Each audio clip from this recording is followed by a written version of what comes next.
السلام علیکم ورحمۃ اللہ وبرکاتہ۔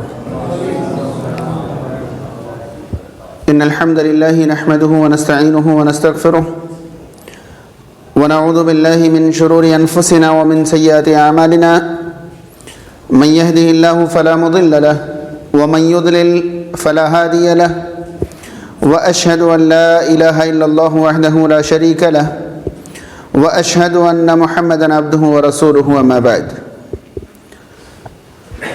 فإن خير الحديث كتاب الله وخير الهدي هدي محمد صلى الله عليه وسلم وشر الأمور محدثاتها وكل محدثة بدعة وكل بدعة ضلالة وكل ضلالة في النار فأعوذ بالله من الشيطان الرجيم بسم الله الرحمن الرحيم يا أيها الذين آمنوا اتقوا الله حق تقاته ولا تموتن إلا وأنتم مسلمون يا أيها الناس اتقوا ربكم الذي خلقكم من نفس واحدة وخلق منها زوجها وبث منهما رجالا كثيرا ونساء واتقوا الله الذي تساءلون به والأرحام إن الله كان عليكم رقيبا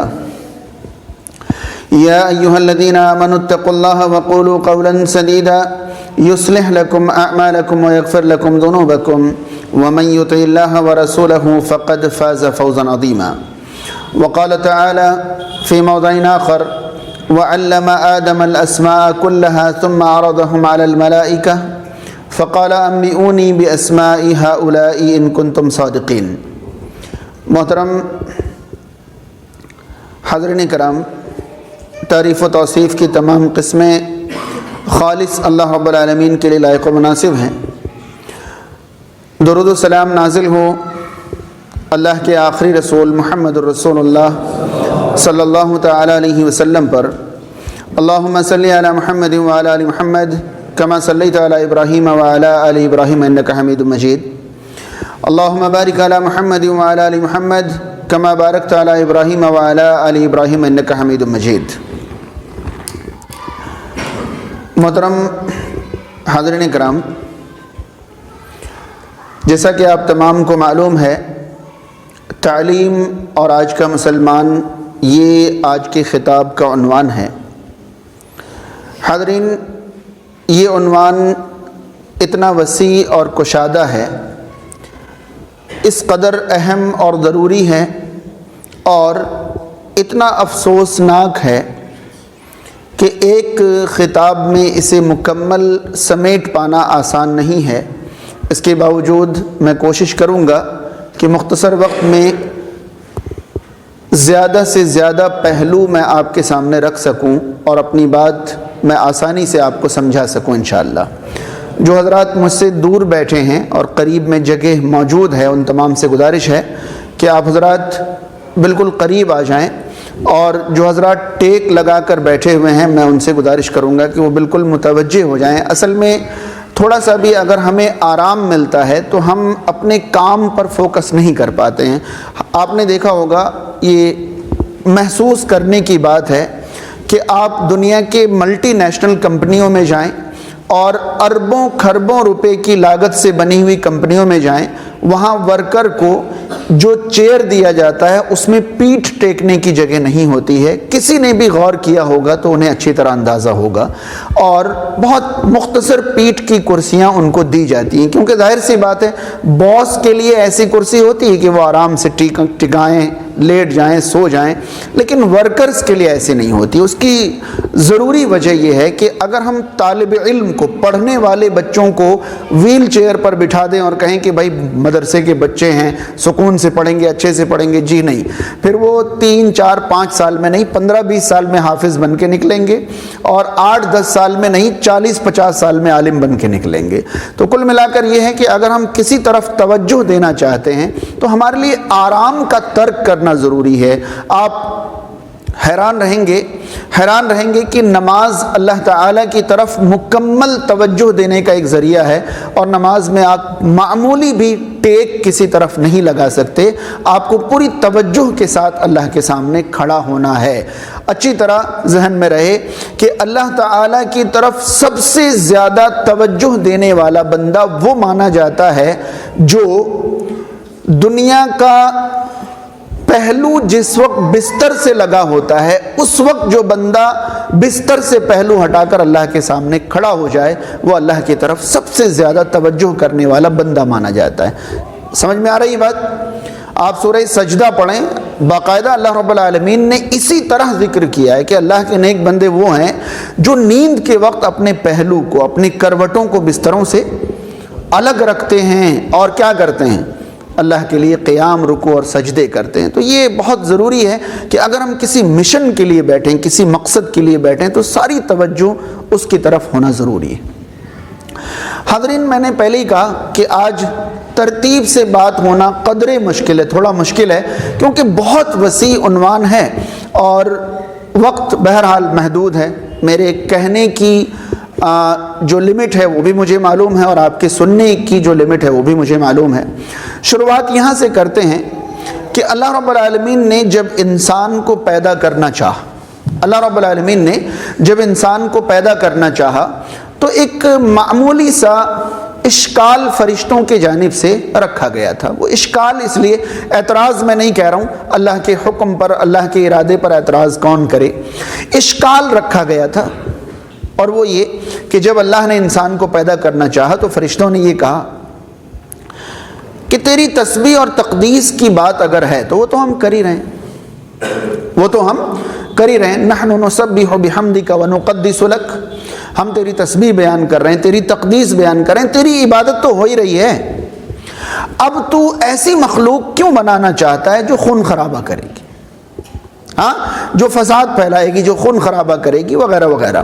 اور یہ اشکال موجودہ وقت میں آپ محسوس کر سکتے ہیں کہ بیجا اور غیر مناسب اشکال تو نہیں تھا، یعنی فرشتوں نے جو خدشہ، جو اندیشہ ظاہر کیا تھا وہ بے وجہ تو نہیں تھا۔ آج انسان وہی کر رہا ہے، انسان سے مراد مسلمان نہیں ہے، پوری مخلوق ہے۔ انسان آج کیا کر رہا ہے؟ خون خرابہ ہی کر رہا ہے، فساد ہی مچایا ہوا ہے، ہر طرف یہی سب کر رہا ہے، لیکن رب تعالیٰ نے پھر بھی بنانا چاہا، انسان کو پیدا کرنا چاہا۔ فرشتوں کے اس اشکال کا پہلا جواب تو اللہ تعالیٰ نے وہ دیا جو اللہ کو دینا چاہیے تھا، کیونکہ وہ اللہ ہے، اس کی مرضی، کوئی اعتراض کیوں کرے، کوئی اشکال کیوں پیش کرے۔ پہلا جواب تو اللہ تعالیٰ نے یہ دیا، انی اعلم ما لا تعلمون، جو مجھے معلوم ہے وہ تم نہیں جانتے۔ ظاہر سی بات ہے، یہ اللہ رب العالمین کی ہی شان کے مطابق جواب ہے، اللہ کے علاوہ یہ کوئی نہیں کہہ سکتا کہ انی اعلم ما لا تعلمون، کوئی نہیں کہہ سکتا۔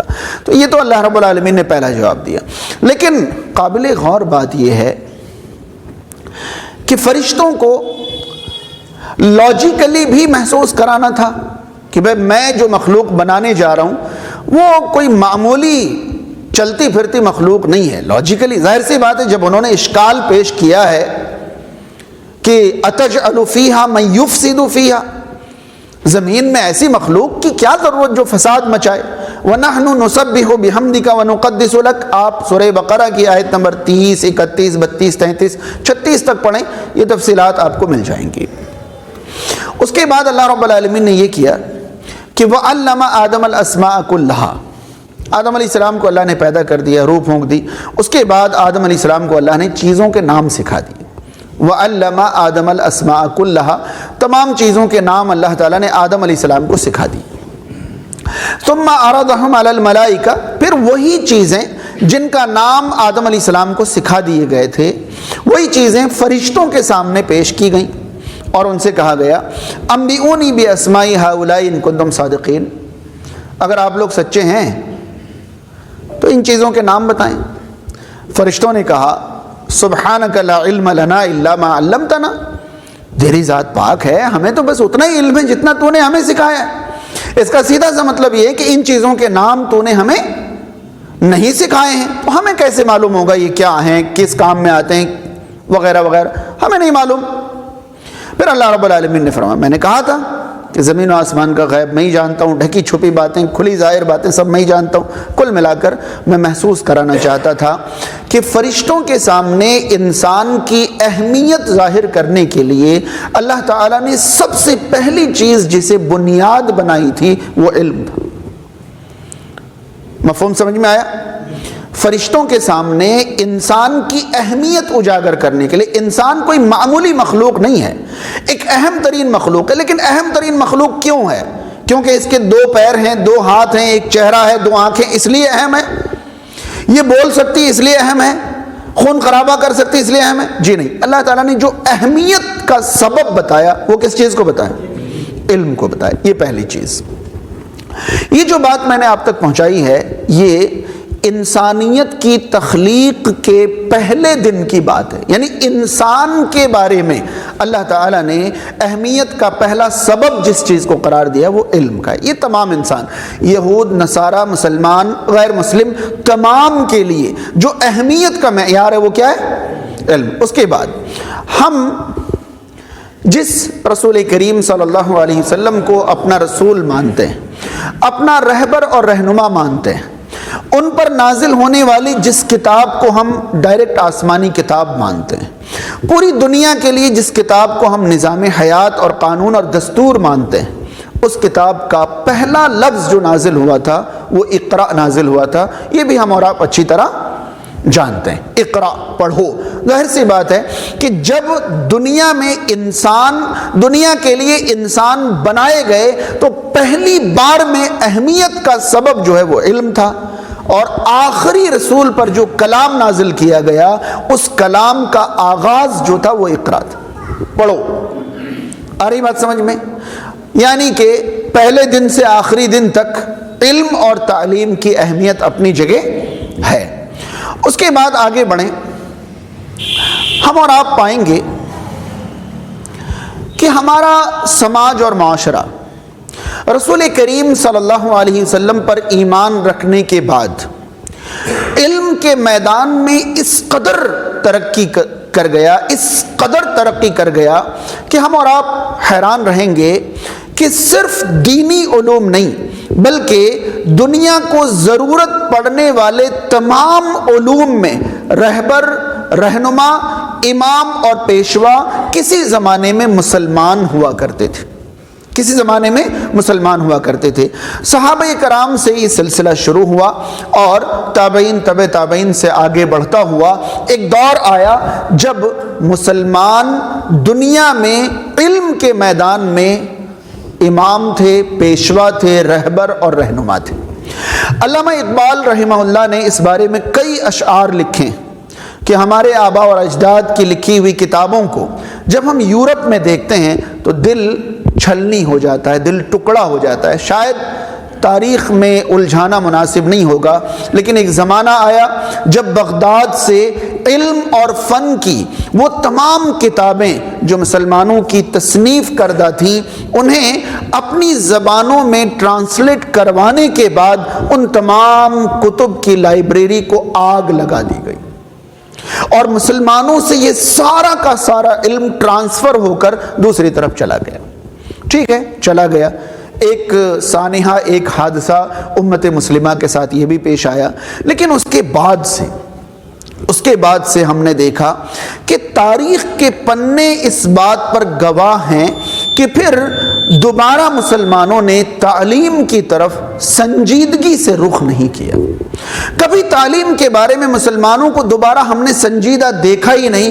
یہ تاتاریوں کے حملے کے بعد، بغداد کی لائبریری کے جلنے کے بعد کی تاریخ پوری آپ سامنے رکھ لیں تو جب سے آج تک مسلمانوں کو بس پن مارا جا رہا ہے، چبھایا جا رہا ہے کہ بھائی پڑھ لو، کچھ سیکھ لو، کچھ کر لو، کچھ علم حاصل کر لو.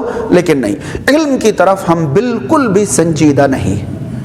اب علم کی طرف ہم سنجیدہ نہیں ہیں، اس کے کیا اسباب ہو سکتے ہیں، کیا وجوہات ہو سکتی ہیں؟ ہم علم کے میدان میں اتنے پیچھے کیوں ہیں، اتنے پیچھے کیوں ہیں؟ ان کے کیا اسباب ہیں، کیا وجوہات ہیں؟ اب جو باتیں میں آپ تک پہنچانے جا رہا ہوں یہاں سے میں اپنے مقصد کا آغاز کر رہا ہوں. ممکن ہے کہ یہ آج مختصر سی محفل میں میری پیش کی گئی باتیں دنیا میں کہاں کہاں تک پہنچے اور کس کس کو یہ باتیں کسی نہ کسی طرح قابل غور لگے، قابل فکر لگے اور شاید کسی کی سوچ بدل جائے، چاہے وہ ہمارے چھوٹے چھوٹے بچے ہوں یا ان کے والدین اور ان کے سرپرست ہوں، کسی کی سوچ بدل جائے.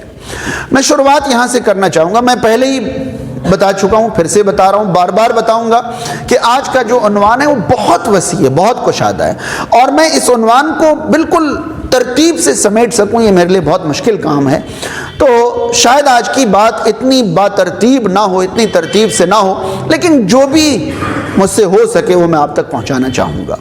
پہلی چیز تعلیم کے میدان میں پیچھے رہنے کے بارے میں جو مجھے محسوس ہوتی ہے، جو مجھے لگتی ہے، وہ یہ کہ ہمارے معاشرے میں مسلمانوں کے ذہن و دماغ میں نہ جانے کب، کس نے، کیوں اور کہاں یہ بات ڈال دی کہ پڑھنے کا مطلب ہوتا ہے پیسے کمانا۔ پڑھنے کا مطلب کیا ہوتا ہے؟ پیسہ کمانا۔ ایک آسان لفظوں میں کہا جائے تعلیم برائے معاش، تعلیم برائے معاش یعنی کمائی کے لیے پڑھائی۔ یہ جو نظریہ ہے، یہ جو سوچ ہے ہمارے معاشرے میں تقریباً لوگوں کے ذہن میں موجود ہے، پایا جاتا ہے کہ پڑھائی کا مطلب کیا ہے؟ کمائی۔ پھر کیا ہوتا ہے؟ لوگ دیکھتے ہیں کہ کیا کرو گے پڑھ لکھ کر؟ یہ دیکھو بی اے کی ڈگری لیے بے روزگار ٹہل رہے ہیں، یہ دیکھو ایم اے کی ڈگری لیے کاریگری کر رہے ہیں، یہ دیکھو بڑے بڑے پی ایچ ڈی وغیرہ دھول پھانک رہے ہیں، وغیرہ وغیرہ۔ یعنی کہ ہم نے پہلے یہ مان لیا کہ پڑھائی کا مطلب کمائی ہے، اگر کمائی ہو تو پڑھائی ہے، ورنہ پڑھائی نہیں۔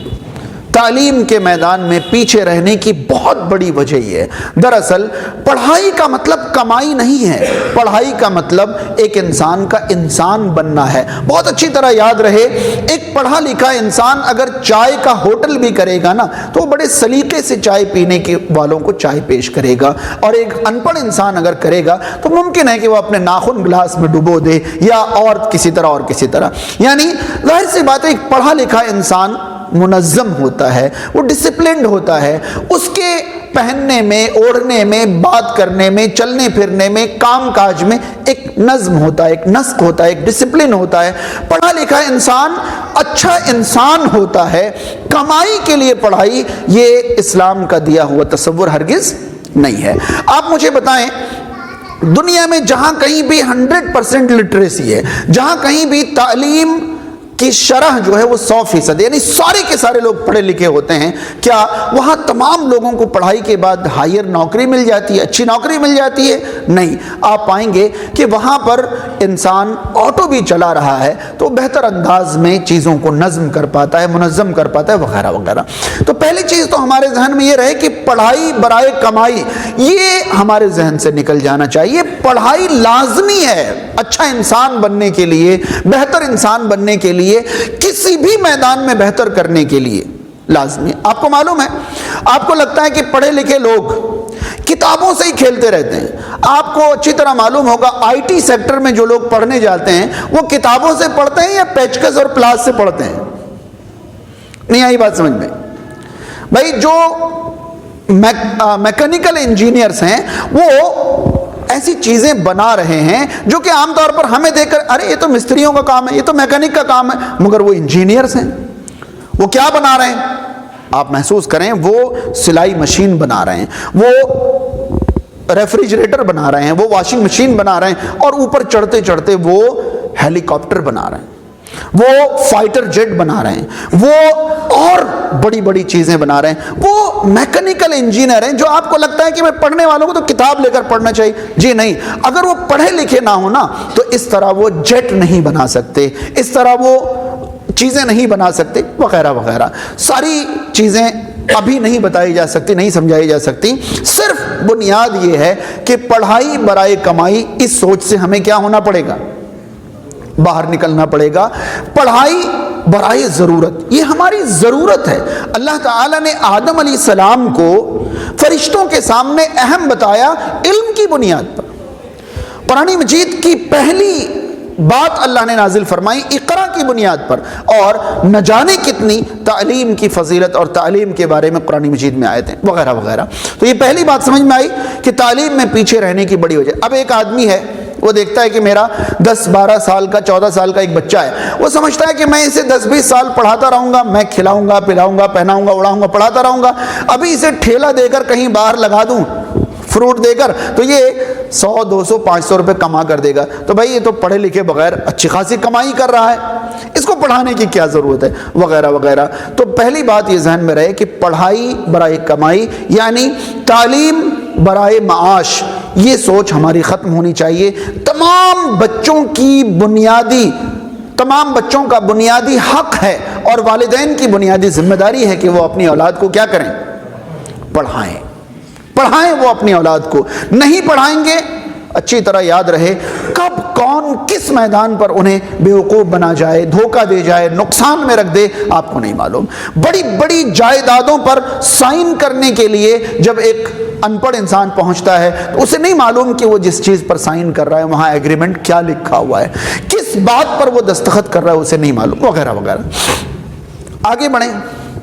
دوسری وجہ تعلیم میں بہت زیادہ پیچھے رہ جانے کی، ہماری ملت کی، امت کی، مسلمانوں کی بڑی وجہ یہ ہے کہ ہم تھوڑا سا پڑھ کر سمجھتے ہیں ہم نے بہت پڑھ لیا، تھوڑا سا پڑھ کر ہم سمجھتے ہیں ہم نے بہت پڑھ لیا۔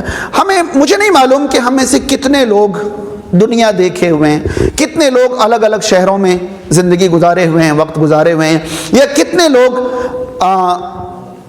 ہندوستان کے باہر کی سوسائٹیز کے بارے میں تھوڑی بہت جانکاری رکھتے ہیں، مجھے نہیں معلوم۔ لیکن آپ تمام کو اچھی طرح سے معلوم ہونا چاہیے کہ پڑھائی ہم جتنی پڑھتے ہیں، ایک بار میں نے اس پر سروے پڑھا تھا تو آپ کو معلوم ہونا چاہیے کہ تقریباً 70% مسلمان اللیٹریٹ ہیں، ان پڑھ ہیں۔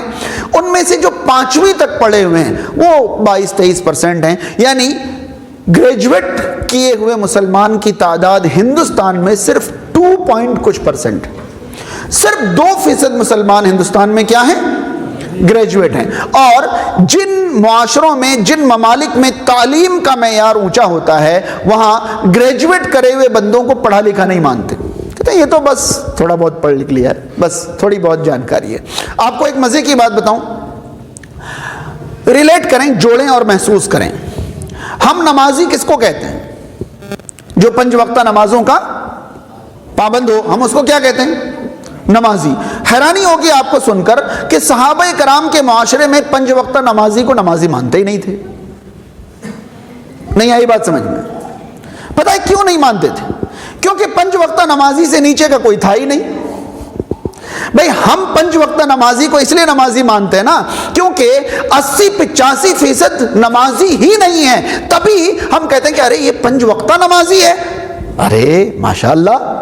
لیکن وہاں 5 وقتہ نمازی سے نیچے کوئی تھا ہی نہیں، وہاں تو نمازی ان کو مانتے تھے جو اشراق پڑھنے والا ہو، جو نوافل کثرت سے پڑھنے والا ہو، جو تہجد کا اہتمام کرنے والا ہو، جو فرض کے علاوہ بہت زیادہ نمازی قائم کرنے والا، ان کو کہتے ہیں نماز کا بڑا شوقین ہے یہ۔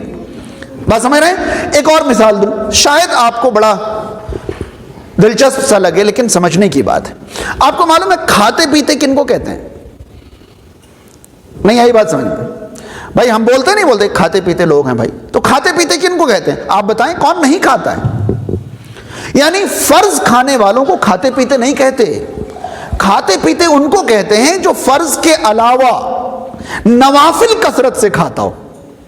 آئی بات سمجھ میں یا نہیں؟ ورنہ آپ لفظ پر غور کریں، بھئی پڑھا لکھا، بھئی اسکول گیا 5ویں تک پڑھا تو بول چال میں تو وہ پڑھا لکھا ہو گیا۔ ہمیں بھول جانا چاہیے، ہمیں پڑھا لکھا کہنا ہی نہیں چاہیے ان کو جو 5ویں کیا ہو، جو 8ویں کیا ہو، جو 10ویں 12ویں یا BA کرا ہو، نہیں کہنا چاہیے ان کو پڑھا لکھا۔ انہیں پڑھا لکھا کہیے جس نے کسی بھی سبجیکٹ میں آنرز کر رکھا ہو، جس نے ماسٹری لے رکھی ہو، جو کسی سبجیکٹ میں PhD ہو، وغیرہ وغیرہ، یہ پڑھا لکھا ہے۔ باقی 5ویں 10ویں 12ویں کو پڑھا لکھا نہیں کہیں، ان کو محسوس کرائیں کہ وہ پڑھے لکھے نہیں ہیں، تاکہ کوئی آدمی 5ویں کر کے یہ نہیں سمجھے کہ میں کیا ہوں۔ مجھے بتائیے بھیک مانگنے والا کھانا کھاتا ہے یا نہیں کھاتا ہے؟ تو آپ کیوں اسے کھاتا پیتا نہیں کہتے؟ ایک آدمی صبح دوپہر شام کھانے کے بعد ہوٹلوں میں، ریسٹورنٹ میں اور پسند کی جگہوں میں اپنی مہنگی سے مہنگی پسند کی چیزیں آرڈر کر کر کے، ارے یہ کھاتے پیتے لوگ ہیں بھائی۔ تو نوافل کو کھانے پینے کہتے ہیں۔ نفل نمازوں کے بعد صحابہ نمازی مانتے تھے، اور ہمارے یہاں تو بس جمعہ بھی دیے، بھائی نماز پڑھتا ہے بندہ، نماز پڑھتا ہے۔ اب جب جمعہ پڑھنے والوں کو آپ نمازی کہنے لگیں گے تو 5 وقتہ نمازوں کی طرف کیسے آئے گا؟ اور جب 5 وقتہ نمازیوں کو نمازی کہنے لگیں گے تو نوافل کا اہتمام کہاں سے آئے گا؟ یہ دوسری بنیاد ہے ہماری. پہلی بنیاد ہمارے یہاں تعلیم برائے معاش ہے، پڑھائی برائے کمائی. یہ پہلی بنیاد ہے جس نے ہمیں تعلیم میں پیچھے رکھا ہے. اور دوسری بنیاد ہے تھوڑا سا پڑھ کر ہم سمجھتے ہیں ہم نے بہت پڑھ لیا، یعنی لگتا یہ ہے کہ ہم پڑھے لکھے ہیں، جبکہ حقیقت یہ ہے کہ ہم پڑھے لکھے نہیں ہیں. اس کو پڑھے لکھے نہیں کہتے، ہرگز نہیں مانے اس کو کہ یہ بندہ پڑھا لکھا ہے. اور آگے بڑھیں. تیسری بنیاد جو ہے جہاں تعلیم کے معاملے میں ہم بہت پیچھے رہ گئے، وہاں پڑھائی یعنی مارک شیٹ. پڑھائی یعنی مارک شیٹ، یہ اتنی خطرناک سوچ ہے کہ اس نے ہمارے معاشرے کو تعلیم میں بالکل باہر نکال کے پھینک دیا ہے. آپ کو معلوم ہے ہمارے معاشرے میں تعلیم کا مطلب کیا ہے؟ ایک کاغذ کے ٹکڑے پر ہمارے نام کے ساتھ کچھ سبجیکٹ اور اس کے سامنے مارکس لکھے ہوں، یہ ہمارے لیے تعلیم کا کیا ہے؟ معیار ہے. جبکہ ہمیں معلوم ہے کہ تعلیم کے سب سے اعلیٰ زمانوں میں مارک شیٹ کا کوئی انتظام تھا ہی نہیں. وہاں قابلیت کو تعلیم مانا جاتا تھا، کاغذ کے ٹکڑے کو تعلیم نہیں مانا جاتا تھا. آپ کو معلوم ہے میں اس بارے میں جو کچھ بھی آپ کے سامنے کہوں آپ حیران رہیں گے. مجھے ایک دن صرف ٹیسٹ کرنے کے لیے یا آپ تمام لوگوں کو محسوس کرانے کے لیے ایک دن کا ٹائم دیجئے، میں آپ کو بتاؤں گا. ایک بچہ 10ویں کا ایگزام دینے جاتا ہے، ایک بچہ 10ویں کا ایگزام دینے جاتا ہے اور وہ ایگزام ہال میں بیٹھتا ہے، ایگزام دے کر واپس آ جاتا ہے. ٹھیک ہے. اب اس کے بعد جب مارک شیٹ آتی ہے،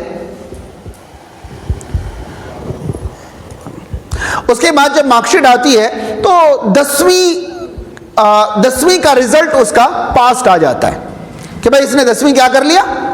پاس کر لیا. یقین مانیں آپ 10ویں کے ایگزام دیے ہوئے 80% بچوں سے پوچھیں کہ آپ نے پیپر میں لکھا کیا تھا، وہ کہیں گے بس جو سمجھ میں آیا وہ میں نے لکھ دیا.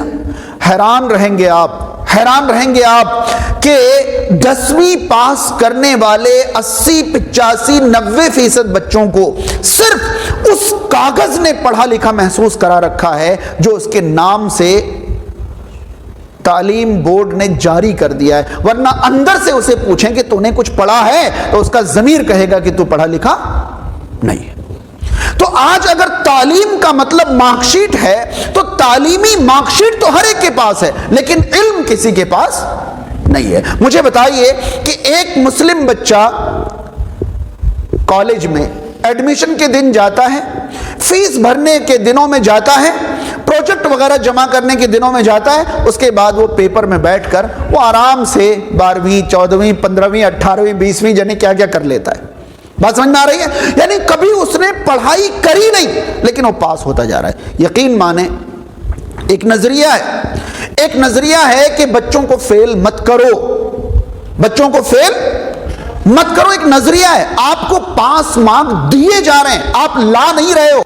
اگر یقین مانیں ہمارے سامنے اگر کوئی بندہ 60 سے اوپر کا پڑھا لکھا بیٹھا ہو تو آپ ان سے پوچھئے کہ ان کے زمانے میں 10ویں پاس کرنا کیسا تھا. سمجھ رہے ہیں؟ 60 سے اوپر کے اگر ہمارے کوئی چچا مل جائیں آپ ان سے پوچھئے، اگر وہ 10ویں پاس کیے ہوئے ان سے پوچھئے 10ویں پاس کرنا کیسا تھا، تب بتائیں گے کہ پڑھائی کہتے کسے. اب تو کہہ دیا گیا بچوں کو فیل مت کرو، تو آپ پاس ہو نہیں رہے ہو، آپ کو پاس کیا جا رہا ہے. آپ کو نہیں معلوم کہ آپ کیسے پاس ہو گئے. یقین مانیں میں نے معاشرے میں 12ویں کیے ہوئے کو، گریجویٹ کو اور ماسٹرز کو دیکھا ہے کہ وہ ماسٹرز ہیں لیکن جس سبجیکٹ میں ماسٹر ہیں اس کی بنیادوں تک سے وہ ناواقف، انہیں پتہ ہی نہیں ہے، بس انہوں نے تو کاپی بھرنی ہے. کتنے ایسے اخبار کے میں آپ کو ٹکڑے دکھاؤں جہاں آپ کو ملے گا کہ جوابی شیٹ میں گانے لکھ کر آ گئے، باپ دادا کی کہانیاں لکھ کر آ گئے، دنیا بھر کی کچھ بھی لکھ کر آ گئے اور ان کو پاس مارکس مل جا رہا ہے. اور ہم سمجھتے ہیں کہ تعلیم کا مطلب کیا ہے؟ Mark sheet. یعنی ایک کاغذ میں ہمارے نام کے ساتھ کچھ نمبر لکھ دیے جانے کا مطلب ہے کہ ہم پڑھے لکھے ہیں. اگر مارک شیٹ کو ہم تعلیم اور علم کی بنیاد ماننے لگیں گے تو اس وجہ سے ہم تعلیم میں بہت پیچھے رہ گئے. آپ کو معلوم ہے 90% مسلم بچوں اور بچیوں کو تعلیم کے زمانے میں ان سے پوچھیں کہ ایگزام قریب آ رہا ہے کتنے مارکس آ جائیں گے، ارے پاس تو ہو ہی جائیں گے. یعنی اس سے اوپر کی سوچ تو ہے ہی نہیں. یعنی آخری حد کی سوچ کیا ہے کہ مجھے کیا ہونا ہے، پاس ہونا ہے، بس پاس ہونا ہے. اور میں نے پہلے ہی بتا دیا کہ اوپر سے کہہ دیا گیا کہ کسی کو فیل، آپ کو پاس ہونا ہے اور پاس کرنے کا آرڈر ملا ہوا ہے، آپ کبھی فیل ہوں گے نہیں. ایک آدھ سبجیکٹ میں اگر ہو بھی گئے تو بس یہ دکھانے کے لیے کہ بھائی فیل بھی ہوتے ہیں. اگر چناؤ میں کوئی ہارے ہی نہیں تو پھر تو چناؤ کا مطلب ہی ختم ہو جاتا نا. تو کبھی کبھار ایک آدھ سبجیکٹ میں کسی کو فیل کر بھی دیا جاتا ہے تاکہ یہ دکھتا رہے کہ ہاں ایگزامز ہو رہے ہیں، چل رہا ہے سب کچھ. ورنہ جو لوگ پاس ہو رہے ہیں انہیں خود نہیں معلوم کہ وہ کیسے پاس ہو گئے. کبھی انہوں نے سبجیکٹ کھول کر نہیں دیکھے، کبھی نہیں پڑھا، کبھی نہیں جانتے ہیں، اور بس سمجھ. یہ بنیادیں سمجھے. تعلیم برائے معاش تعلیم میں پیچھے رہنے کی بہت بڑی وجہ ہے. بات سمجھ میں آ رہی ہے؟ اس کے بعد میں نے آپ کو بتایا کہ اگر ہم اور آپ تھوڑے سے پڑھے لکھے ہو کر بہت زیادہ پڑھے لکھے سمجھیں گے تو یہ تعلیم میں پیچھے رہنے کی بہت بڑی بنیاد ہے. اور کاغذ کے ٹکڑے کو اگر ہم تعلیم سمجھیں گے تو ہم تعلیم میں بہت پیچھے رہ جائیں گے، جیسا ہم نے دیکھا ہے. آج ہمارے معاشرے میں اسکول وغیرہ کے حالات دیکھیں کہ بھائی بہت اچھی طرح سے آپ کو 10 تک کے اسکولوں میں تو آپ کو مل جائے گا کہ بھائی وہاں سختی بھی ہے، وہاں نگرانی بھی ہے، وہاں پڑھایا بھی جا رہا ہے، سب کچھ. جیسے ہی طالب علم کی مرضی کے دن شروع ہوتے ہیں اس کے بعد آپ دیکھیں کہ کون محنت کرنے والا ہے، کون دلچسپی دکھانے والا ہے. صرف جو ہو رہا ہے وہ ہم اور آپ اچھی طرح سے واقف ہیں. تو یہ چیزیں میں نے آپ تک پہنچائی. اس کے بعد اور آگے بڑھیں. تعلیم میں پیچھے رہنے کے ان اسباب کو اگر ہم اور آپ سامنے رکھیں تو اس کے بعد ہماری سمجھ میں ایک بات بہت خطرناک آتی ہے کہ ہم اپنے بچوں کو کیا پڑھائیں. ابھی میں نے آپ کو بتایا کہ ہم تعلیم میں پیچھے کیوں، یہ تو میں نے ہر تعلیم کے بارے میں بتایا. اب ہمارے سامنے اگلا چیلنج آتا ہے کہ ہمارے تعلیم میں پیچھے رہ جانے کی ایک بہت بڑی وجہ ہے کہ ہم اپنے بچوں کو کیا پڑھائیں. اب کیا پڑھائیں میں دو ہی چیزیں ہمارے سامنے آتی ہیں کہ دین پڑھائیں یا دنیا پڑھائیں. دین پڑھائیں یا دنیا پڑھائیں. آپ کو حیرانی ہوگی، شاید میری یہ بات ہضم بھی نہ ہو، آج سے 400-450 500 سال پہلے دینی تعلیم اور دنیاوی تعلیم دو الگ الگ چیزیں تھی ہی نہیں. آج سے 300-450 سال پہلے دنیا میں کہیں بھی دینی تعلیم الگ چیز ہو، دنیاوی تعلیم الگ چیز ہو، ایسا کچھ ہمیں تاریخ میں دیکھنے کو نہیں ملتا ہے، بالکل نہیں ملتا. آپ پائیں گے کہ دین کے بہت بڑے بڑے علماء، علامہ ابن قیم رحمہ اللہ دنیاوی علوم میں اتنے ماہر تھے. کہاں سے انہوں نے دنیاوی علوم سیکھے؟ کالج میں جا کر ایڈمیشن لیا تھا انہوں نے. پہلے مدرسے میں انہوں نے دین پڑھا، بعد میں کالج میں جا کر سائنس سیکھا؟ جی نہیں، جہاں سے انہوں نے دین سیکھا وہیں سے انہوں نے دنیا سیکھ لیا. تو دینی تعلیم الگ اور دنیاوی تعلیم الگ، ایسا کچھ بھی پہلے تھا ہی نہیں. آج تو معاملہ یہ ہے کہ آپ سنیں، محسوس کریں، روئیں کہ آج آپ کو 10ویں پاس ایک بچہ اور حافظ قرآن ایک بچہ، دونوں کو برابر میں کھڑا کر دیا جائے اور آپ سے پوچھا جائے کہ یہ بتاؤ اس میں سے 10ویں کون ہے اور حافظ کون ہے، تو آپ کو پہچاننے میں کتنی دیر لگے گی؟ شاید 1 سیکنڈ بھی نہ لگے. کیوں؟ نیچے سے اوپر تک اس کا سب کچھ الگ الگ ہے. اس کا لباس الگ ہے، اس کا حلیہ الگ ہے، اس کا چہرہ الگ ہے، اس کے چال چلن مہرہ سب کچھ الگ ہے. صاف دکھائی دے رہا ہے کہ یہ اسکول کالج کا پڑھا ہوا ہے اور یہ مدرسے کا پڑھا ہوا ہے. آپ سے کس نے کہہ دیا کہ مدرسے کے بچے کرتے پجامے میں ہی دین پڑھ سکتے ہیں، اور آپ سے کس نے کہہ دیا کہ اسکول جانے والے بچے کرتا پجامہ نہیں پہن سکتے؟ دو الگ الگ تعلیم کے لیے آپ نے حلیہ تک الگ الگ دے دیا تاکہ اچھی طرح دنیا پڑھنے والے کو پتہ چل جائے کہ میں دین کی تعلیم کے لیے بنا ہی نہیں ہوں، بلکہ اس کے لیے تو یہ کرتا پجامہ والا بنا ہے، میں تو اس کے لیے بنا ہی نہیں ہوں. اور اسے اچھی طرح پتہ چل جائے کہ کسی کو اگر میتھس پوچھنا ہو، سائنس پوچھنا ہو تو میری شکل دیکھ کر ہی مجھے معاف کر دے کہ میں تو کرتے پجامے والا، میں بھلا میتھس کیا بتا سکتا ہوں، میں بھلا سائنس، وہ ان کے پاس چلے جائیں.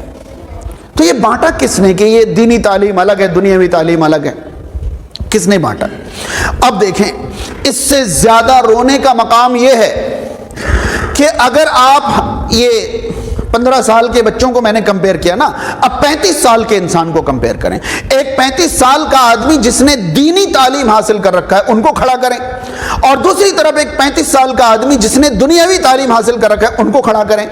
پہچاننے میں کوئی دشواری نہیں. دینی تعلیم والے مولانا ہے, ظاہر سی بات ہے لمبی داڑھی ہوگی, سر میں شاید ٹوپی بھی ہو, ہاں, اور کرتا پجامہ تو لازمن ہے, اور افسوس کے ساتھ کہنا پڑ رہا ہے شاید ان کے چہرے پر ایک مایوسی بھی آپ کو دکھ جائے, مایوسی بھی دکھ جائے, کیونکہ ان کو اپنا مستقبل بہت زیادہ روشن نظر نہیں آتا. ان کے لیے 2 وقت کی روٹی حاصل کر لینا, اپنی بیوی اور اپنے بچوں کے لیے بہتر مستقبل کا انتظام کر لینا ہی دنیا کی سب سے بڑی کامیابی ہے. شاید چہرہ مہرہ اور لباس کے ساتھ ساتھ ان کے چہرے پر تھوڑی سی مایوسی بھی نظر آ جائے. دوسری طرف آپ دیکھیں گے تو آپ کو صاف دکھے گا جو فرق ہے.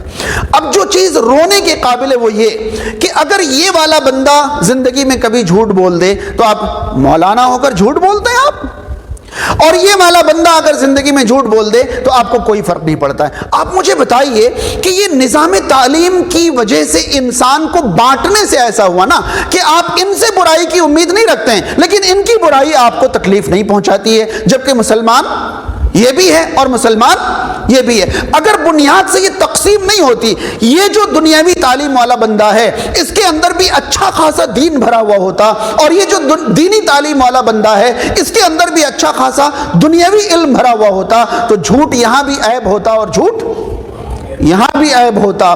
اگر یہاں نماز کے وقت یہ کہیں ٹہلتے, ارے اذان تو ہو گئی مولانا یہاں کیسے ٹہل رہے ہیں, مگر دنیاوی تعلیم کے بندے عین جماعت کے وقت باہر کچھ بھی کر رہے ہوں, ان سے آپ امید ہی نہیں رکھتے. کس نے بانٹا ایسا؟ یہ تقسیم آئی کہاں سے؟ کیوں ہر اچھائی کی امید آپ دینی تعلیم کے ماہر سے کرتے ہیں, اور کیوں ہر برائی آپ دنیاوی تعلیم والوں کی ہضم کر جاتے ہیں؟ اس کا مطلب یہ ہوا کہ دنیا کو اچھائی سکھانے اور اچھائی سیکھنے کا کام ایک بہت محدود طبقے کے اوپر ڈال دیا, اور آپ نے دنیاوی تعلیم کے بندوں کے اوپر سے یہ ساری ذمہ داری ہٹا دی. یعنی اس کو نہ خود شریف رہنے کی ضرورت ہے نہ دنیا کو شریف بنانے کی ضرورت ہے. یہ تقسیم کہاں سے آئی اور کیوں آئی؟ بات سمجھ میں آ رہی ہے؟ کل ملا کر میں یہ کہنا چاہتا ہوں کہ ایک عالم ہو یا ایک گریجویٹ ہو, دونوں اگر مسلمان ہیں تو شریعت دونوں پر کیسے نافذ ہیں؟ کم زیادہ یا برابر؟ یاد رہے ہمارے یہاں سوچ الٹی ہے کہ جو جتنا نیک بنتا جاتا ہے اس کے اوپر سے شریعت کا حکم کم ہوتا جاتا ہے. رسول اللہ نے ہمیں الٹا سکھایا, یہ فرمایا کہ میں اللہ کا نبی اور رسول ہوں, مجھ پر شریعت تم سے کہیں زیادہ نافذ ہے. نافذ سب کے اوپر ہے لیکن مجھ پر, آپ صلی اللہ علیہ وسلم پر تہجد فرض تھا لیکن امت پر فرض نہیں ہے. رسول کریم صلی اللہ علیہ وسلم افضل کے خلاف کو گناہ سمجھتے تھے. ہمارے لیے ترک اولا گناہ نہیں ہے, افضل کے خلاف عمل کرنا ہمارے لیے گناہ نہیں ہے. انبیاء کرام تو ترک افضل کو بھی گناہ سمجھتے تھے. تو بہرحال یہ محسوس کرانا چاہ رہا تھا میں آپ سے کہ ہم دینی تعلیم دلوائیں یا دنیاوی تعلیم دلوائیں, اس تقسیم نے بھی ہمیں تعلیم سے بہت پیچھے کر رکھا ہے. کیوں؟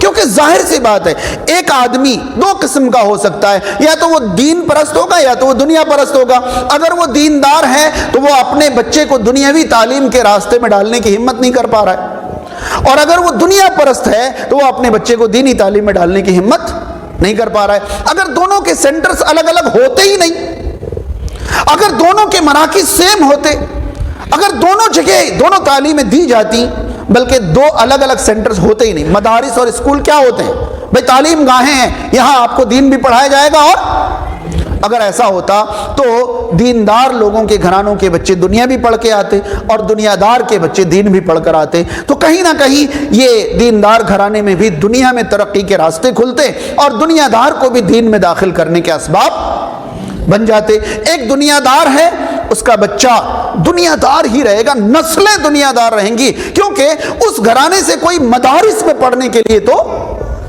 جائے گا نہیں, اور جب مدارس میں پڑھنے کے لیے نہیں جائے گا تو پھر اس نسل کی اصلاح کا کام کون کرے گا؟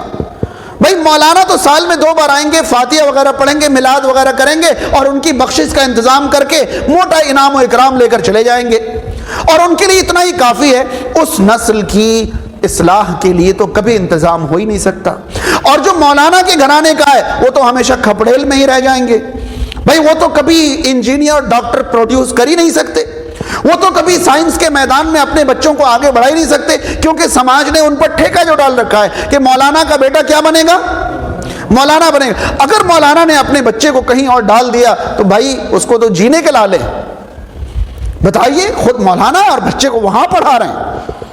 تو یہ تقسیم جو ہے دینی اور دنیاوی تعلیم کی تقسیم نے ہمیں علم کے میدان میں بہت پیچھے کر رکھا ہے۔ اب آئیے اس سے بھی زیادہ رونے کا مقام جو ہے وہ اس کو ہم اور آپ سامنے رکھیں۔ اگر ایک آدمی اپنے بچے کو آج کے اعتبار سے دینی تعلیم کے اداروں میں ڈالتا ہے تو وہاں سے بچہ موجودہ سماج کے لیے مکمل پریپیئرڈ ہو کر نہیں آ پاتا ہے، مکمل تیار ہو کر نہیں آ پاتا ہے۔ اور دوسری طرف اگر کوئی آج اپنے بچے کو دنیاوی تعلیم کے اداروں میں ڈال دیتا ہے تو پھر اس کا ایمان اور عمل باقی رہے، اس بات کی کوئی ضمانت اور کوئی گارنٹی نہیں ہے۔ کیا کریں؟ ظاہر سی بات ہے ہمارے ساتھ پریشانیاں اتنی ہے کہ اپنے بچے کو ہم تعلیم کے بنا نہیں رکھ سکتے، ادھر بھیج رہے ہیں تو سائنس اور ٹیکنالوجی کے دروازے بند ہو جا رہے ہیں، اور ادھر بھیج رہے ہیں تو ایمان و عمل اور اخلاق اور کردار کے دروازے بند ہو جا رہے ہیں۔ ایک نہ ایک چیز سے ہمیں ہاتھ دھونا پڑ رہا ہے۔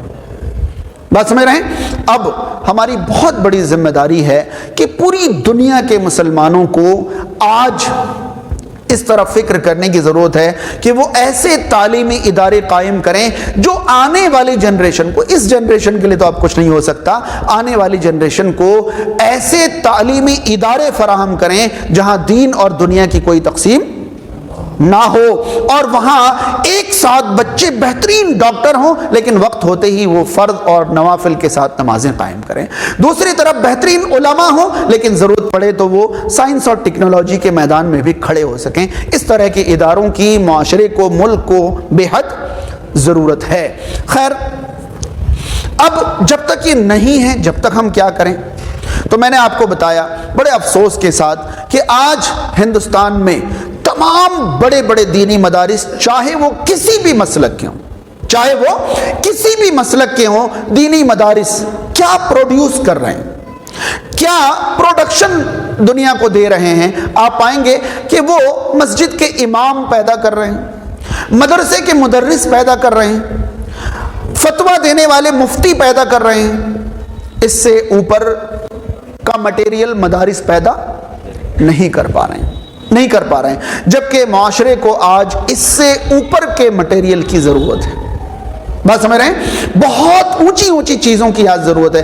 ایک مثال میں آپ کو دوں، آج دنیا ہم سے یہ نہیں پوچھ رہی ہے، بہت غور سے اس مثال کو سنیں، آج دنیا ہم سے یہ نہیں پوچھ رہی ہے کہ ہم اللہ کو ایک مانیں یا بہت سارا مانیں، آج تو دنیا ہم سے یہ پوچھ رہی کہ ہم اللہ کو مانیں ہی کیوں؟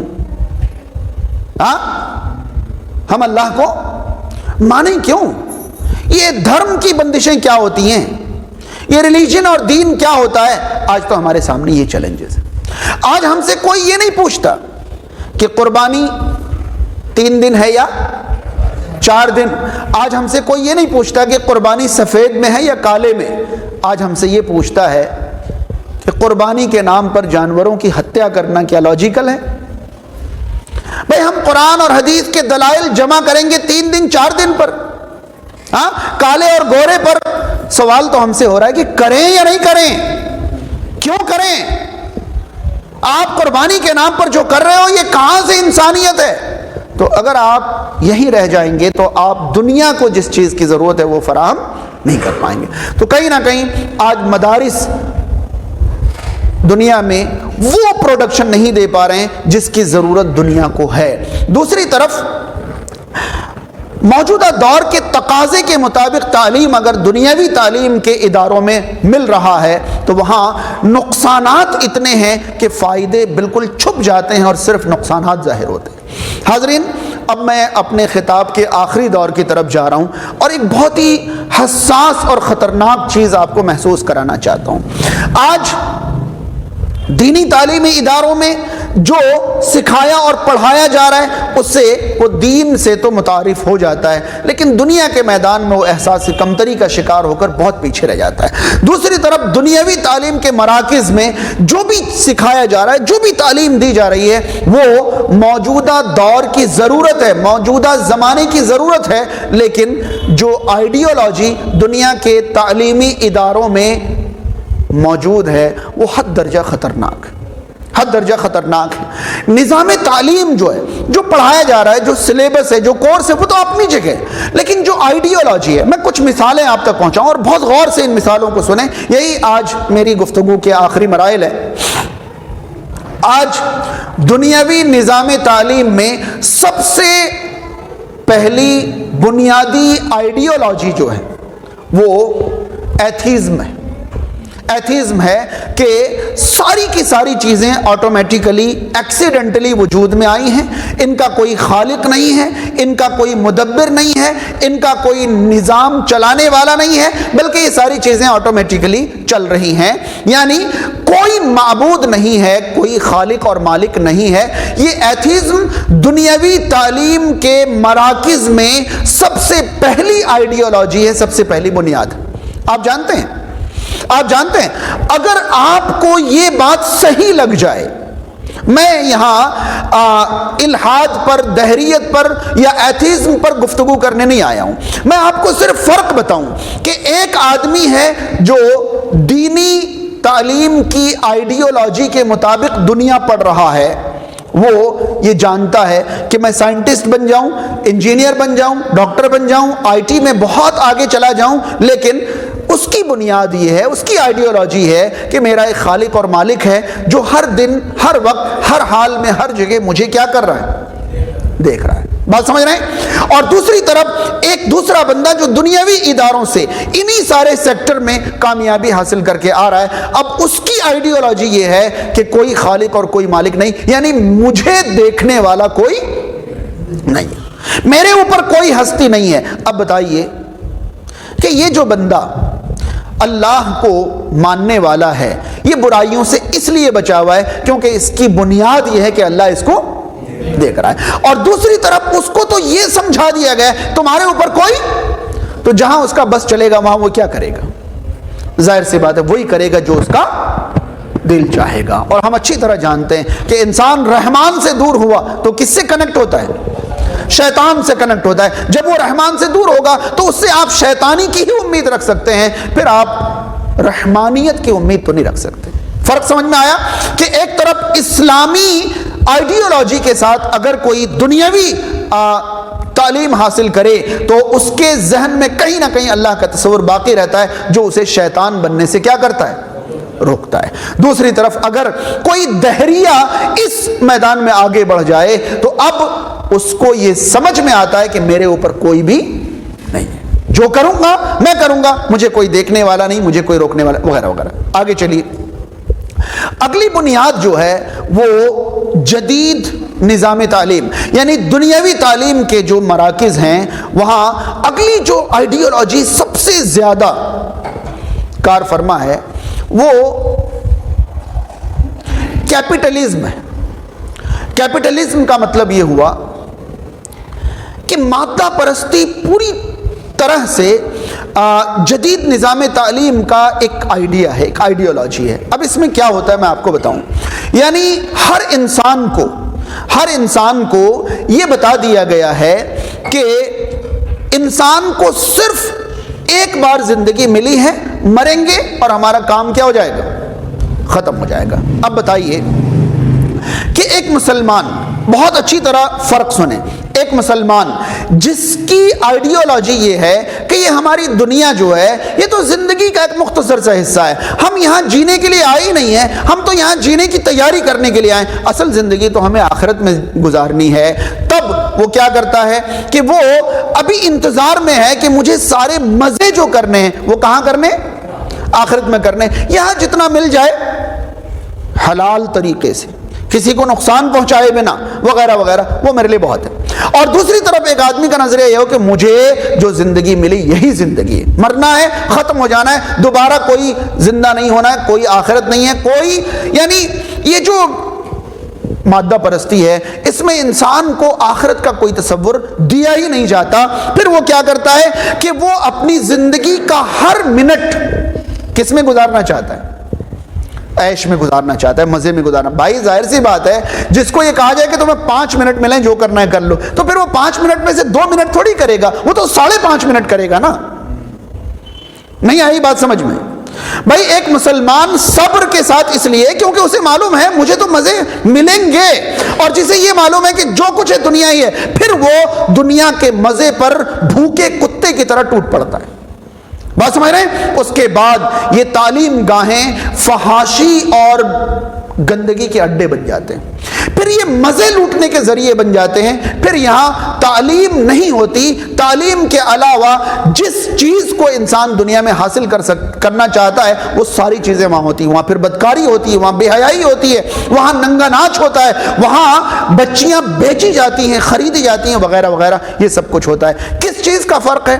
آئیڈیالوجی کا فرق ہے۔ اگر آخرت کی آئیڈیالوجی ہے تو آپ دیکھیں گے کہ وہ اپنی عزت اور عفت بچا کر رکھنا چاہتا ہے یا رکھنا چاہتی ہے، اور جس کا مقصد ہی مزے لینا ہے اس کو عزت اور عفت سے کیا مطلب؟ اس کو تو جہاں مزے مل جائے، جتنا مزہ مل جائے، جتنی بار مل جائے، جتنا زیادہ مل جائے، وہی ان کے لیے سب کچھ ہے۔ فرق سمجھ میں آ رہا ہے؟ اسی لیے آپ پائیں گے کہ پوری دنیا میں یہ جو ننگا ناچ چل رہا ہے عیش پرستی کا یا تلذذ کا یا انٹرٹینمنٹ کا، یہ جو لفظ ہے نا انٹرٹینمنٹ، اب بس کیا بتاؤں میں آپ کو کہ کہاں کہاں میری نگاہ جا رہی ہے اور کن کن چیزوں تک میں پہنچ پا رہا ہوں۔ آج کائنات، آج دنیا میں سب سے بڑا کاروبار انٹرٹینمنٹ کا ہے، جس کا انسانی زندگی سے کوئی تعلق ہے ہی نہیں۔ اس کا کاروبار دنیا میں سب سے بڑا ہے۔ تو یہ کیپٹلزم کا نتیجہ ہے۔ تیسری آئیڈیالوجی دیکھیں جو دنیاوی نظام تعلیم میں کار فرما ہے، وہ ہے مفاد پرستی۔ مفاد پرستی، مفاد پرستی کو میں سمجھاؤں آپ کو، ایک مٹیریلزم ہوتا ہے۔ مفاد پرستی میں کیا ہوتا ہے کہ مجھے کچھ بھی کرنا ہے تو پہلے یہ بتاؤ اس کا فائدہ کیا ہے، پہلے یہ بتاؤ اس کا فائدہ کیا ہے۔ اگر فائدہ ہے تو آپ مجھ سے میرے باپ کا مرڈر کروا لو، اور اگر فائدہ نہیں ہے تو میں کرسی سے ہل بھی نہیں سکتا۔ کیوں ہلوں؟ یہ مفاد پرستی ہے۔ آج موجودہ نظام تعلیم جو ہے، دنیاوی نظام تعلیم میں جو آئیڈیالوجی سکھائی جا رہی وہ یہ کہ آپ بیکار میں ہلو بھی کیوں، آپ کو بیکار میں ہلنے کی بھی ضرورت نہیں ہے۔ دوسری طرف اسلامی نظام تعلیم جو ہے یا اسلام کی آئیڈیالوجی یہ ہے کہ آپ کی ذات سے کائنات کے جتنے کو فائدہ پہنچ سکے کیا کرو آپ۔ یہاں تو آپ کو یہ بتایا جاتا ہے کہ آپ کسی کو قرض بھی دو گے تو ہر دن قرض کے برابر آپ کو صدقہ کرنے کا ثواب ملے گا۔ اگر آپ نے کسی کی مشکل آسان کر دی تو دنیا اور آخرت میں اللہ تعالیٰ آپ کی مشکل کو آسان کرے گا۔ یہاں اللہ تعالیٰ نے یہ بتایا کہ احسان کرنے والے کو اللہ تعالیٰ احسان کے علاوہ کچھ بدلے میں نہیں عطا فرماتا ہے۔ یہاں آپ کو یہ سکھایا جاتا ہے کہ مفاد کوئی چیز نہیں ہے، آپ دنیا کے کام آتے رہو، ہاں کام آتے آتے اتنا حاصل کر لو جتنے میں آپ کا بھی گزر ہو جائے، لیکن مفاد پرستی اسلام کی بنیاد نہیں ہے۔ میں آپ کو بتاؤں، حیران رہیں گے آپ، اب یہ خوشی کی بات ہے تو خوشی کے طور پر ہی سن لیں، آج بھی پوری دنیا میں، آج بھی پوری دنیا، بہت اچھی طرح فرق محسوس کریں، آج بھی پوری دنیا میں اولڈ ایج ہوم اگر نہیں ہے تو مسلم معاشرے میں نہیں۔ اولڈ ایج ہوم جانتے ہیں نا، یعنی بیکار بڈھوں کو اٹھا کے ایک طرف رکھ دینے کے جو سینٹر ہوتے ہیں، اولڈ ایج ہوم، وردھاشرم جو ہوتا ہے وہ، یعنی کہ وہ اب کسی کام کے نہیں رہے، تو کسی کام کے نہیں رہے تو ہر کام میں وہ روڑا بن رہے ہیں، بیٹا یہ کیوں کر رہا ہے، بیٹا وہ کیوں کر رہا ہے، یہ ایسا کیوں کر رہا ہے، ارے یہ روز کھٹک رہا ہے بڈھا، اٹھاؤ اور ایک فیس دے کے اس کو اولڈ ایج ہوم میں ڈال دو، مہینے میں ایک بار جا کے ملاقات کر لو، ابا حضور خیریت سے ہیں، کوئی چیز کی پریشانی تو نہیں، کچھ ہے تو نہیں۔ آج بھی پوری دنیا میں اگر اولڈ ایج ہوم نہیں ہے تو وہ صرف مسلم معاشرے میں نہیں، ورنہ ہر معاشرے میں آپ کو اولڈ ایج ہوم ملے گا۔ پتہ ہے یہ اولڈ ایج ہوم سننے میں آپ کو جیسا بھی لگے مگر یہ نتیجہ ہے مفاد پرستی کا۔ آج بھی مسلمانوں کے یہاں اخلاق کی اہمیت ہے، احترام کی اہمیت ہے، فضیلت کی اہمیت ہے، اسی لیے ہم اپنے ماں باپ کو ہم مفاد سے نہیں تولتے ہیں، ہم تو احترام سے تولتے ہیں ان کو کہ یہ ماں باپ ہیں ہمارے، ان کے قدموں کے نیچے ہمارے لیے جنت ہے۔ ارے آج یہ بوڑھے ہو گئے، ہمارے کسی کام کے نہیں رہے، ہم اٹھا کے پھینک دیں۔ جب ہم کسی کے کام کے نہیں تھے تب انہوں نے انہی ہاتھوں سے ہمیں پالا پوسا تھا۔ یہ ایک طرف اسلام میں اخلاق، فضیلت، احترام کی قدریں سکھائی جاتی ہیں، دوسری طرف مفاد پرستی ہے کہ آپ اپنے بچے کو بھی پال رہے ہو تو اس لیے پالو کہ کل وہ آپ کو پال سکے، مفاد کے لیے۔ اگر لنگڑا لولا ہے تو زہر کا انجیکشن لگا کر مار دو، وہ تو آپ کے کسی کام کا ہے نہیں، وہ تو آپ کے کسی کام کا ہے ہی نہیں، وغیرہ وغیرہ۔ تو یہ جو مفاد پرستی دنیا میں سکھائی جا رہی ہے، اس سے ہمیں اخبار میں ایسی خبریں سننے کو ملتی ہے کہ آج جائیداد کے لیے ایک بیٹے نے اپنے سگے باپ کا کیا کر دیا؟ قتل کر دیا۔ خبریں پڑھی ایسی یا نہیں؟ کبھی یہ نہیں پڑھی ہوگی آپ نے کہ آج انسان نے اپنے باپ کے لیے ساری جائیداد قربان کر دی۔ ایسی خبریں آپ کو نہیں ملیں گی۔ کہاں سے ملیں گی؟ جب مفاد پرستی دنیا میں سکھائی جائے گی تو باپ کے لیے فائدہ کھونے والا کہاں سے آپ پائیں گے؟ تو جہاں ایک طرف اسلامی نظام تعلیم ہے وہاں مفاد پرستی نہیں سکھائی جاتی ہے، وہاں تو تجارت میں بھی یہ کہا جا رہا ہے کہ اگر آپ نے کوئی کمی ہونے کے باوجود چھپا کر سامان بیچ دیا تو آپ کو برکت نہیں ملے گی تجارت۔ لوٹنا چاہتے ہو آپ دنیا کو، یہ نہیں چلے گا۔ یہ اسلامی آئیڈیالوجی ہے اور یہ دنیاوی آئیڈیالوجی۔ ایک آخری چیز میں آپ کو بتاؤں، دنیاوی نظام تعلیم میں ایک خطرناک آئیڈیالوجی جو ہے وہ ڈاروینزم ہے۔ ڈاروینزم آپ جانتے ہیں؟ ڈاروینزم میں ویسے تو ڈاروین کے نظریے بہت سارے ہیں، مگر ڈاروین کا ایک نظریہ یہ تھا کہ ہر طاقتور کمزور کو کھا لیتا ہے۔